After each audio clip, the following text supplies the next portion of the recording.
Hello my friends and welcome back. Thank you very much for being with me again today. A little strange turn of events occurs at Nord Stream 1 and Nord Stream 2 pipelines.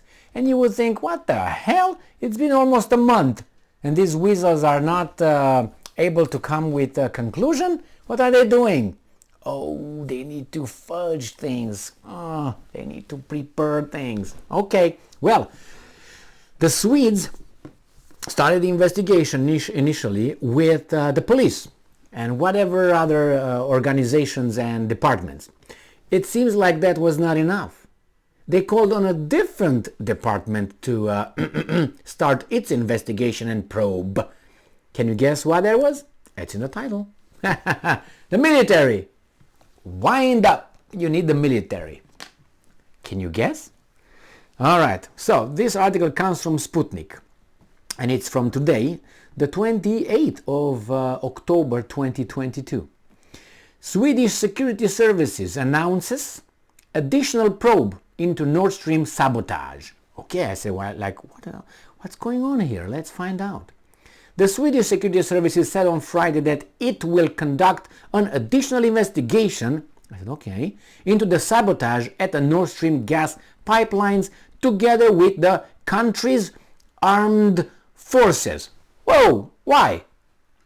Now, let's see. Maybe they see something that makes sense, because so far for me it makes a different kind of sense, if you know what I mean. And I'm quoting, in early October, the Swedish Security Service carried out a crime scene investigation on the damage to Nord Stream 1 and 2, which strengthened the suspicions of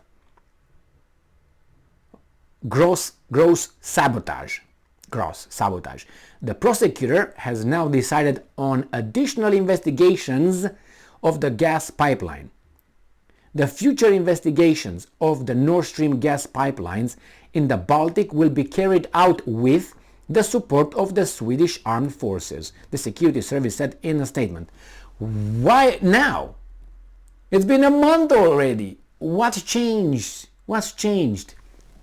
All right, let's see. Maybe they give us the information, okay?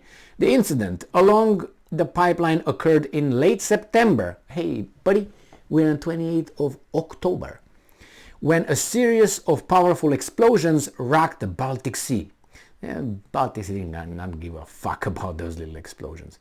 I'm telling you, they didn't even nothing. The operator reported massive leaks of fuel and said that the damage to the network was unprecedented. Moscow branded the attack international terrorism, and the European Union also noted that the crucial gas link had been sabotaged. The Swedish and Danish authorities also voiced suspicions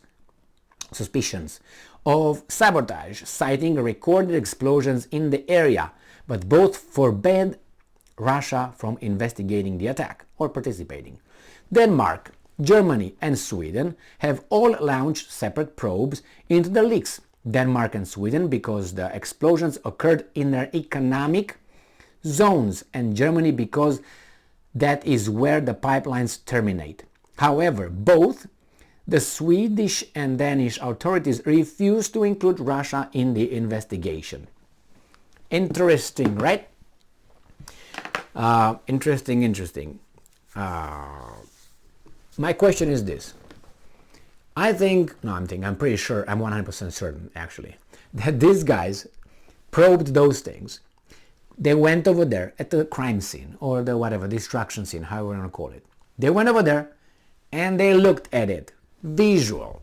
They took samples if necessary. They took any other forensic probes and whatever else was needed over there. I guarantee you. Besides, what else they did? They should probably, and they did more than I will tell. Because they know more. They verify obviously the record, the sound record, the seismology, which you already did, the sound of whatever planes, the radars. All these things are recorded. So in order to do that, you need about 2 days, 3 days, 10 days.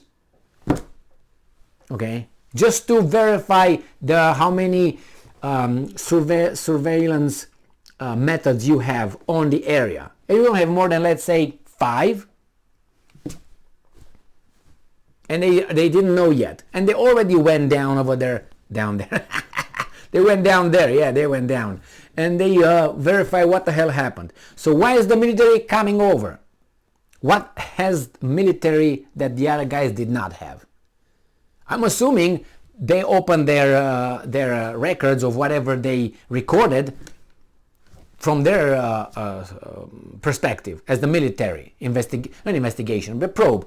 They requested and gave the information. What the hell? That's what it works. So why do you need a military? I don't understand. What is the military going to do? It has different tools to do what? They already had a little submarines going there, videotape, tra-la-la. I think it's only about, what, 200 feet deep? I mean, really, it's not like the Titanic, 7,000 whatever, or whatever it was, I can't remember. But anyway, what's going on here? I don't like that at all. First is the military. The military can do a lot of shit. And then they also report it. I mean, if you want to do a hanky-panky, you don't report it that the military is going to be over there and plan certain things that were going to look like it was the Russian explosives or Russian missiles debris over there or something. I'm just bullshitting, you know what I mean? I don't know what was over there. Are we going to find something and say, hey, we found it? Yeah, but it was the military. You're freaking military over there. What did they do? Oh, nothing.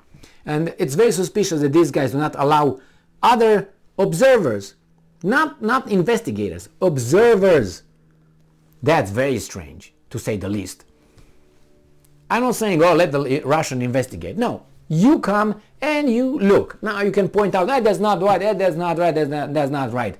Well, yeah, everything could be videotaped. Everything could be, in the open. But it seems like that's not a desire. It's not a desire. And the decision is not made like that. And besides, let's put it this way. I always said this is, in my assessment, if you just take it by interest, is one country that overwhelmingly,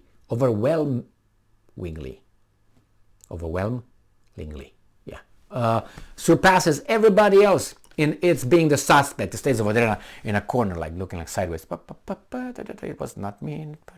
Yeah, come over here. Let me talk to you. It's the same here. You got this. Zimbabwe is the primary suspect based on the interest. Kebono. That's the first one. Kebono, who benefits? That's the one by far. And then you go to the other ones and they are over there. That's true. But if the Russians want to do it, why would they exclude themselves from the investigation? Just to pretend like, oh, we want it, but you don't let us, but it was us. Why would we? No, they want to make me ask the questions. Well, why wouldn't we do it on the territory where we have access and we would investigate? Is because, we wanted you to find out it was someone else. Or we wanted you to find out it was us doing it like it's someone else did it. You know what I mean?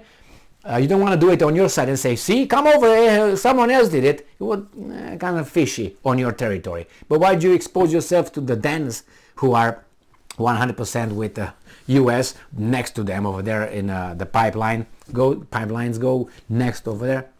And you say how the Danish authorities are in US's pocket. Remember what the NSA did with the Danes. Who gave them access to tap Markel's and other politicians' phones and all that? Denmark. So I think they're like smack. Anyway, it's kind of dragging feet, I think, here, the whole thing. But whatever, they can say whatever at the end and they're gonna seal the whole thing like other investigations that occurred and say this is the decision, bye-bye, determination, see you, never. Thank you very much for being with me again today. Stay strong, stay smart, look for the truth and be just.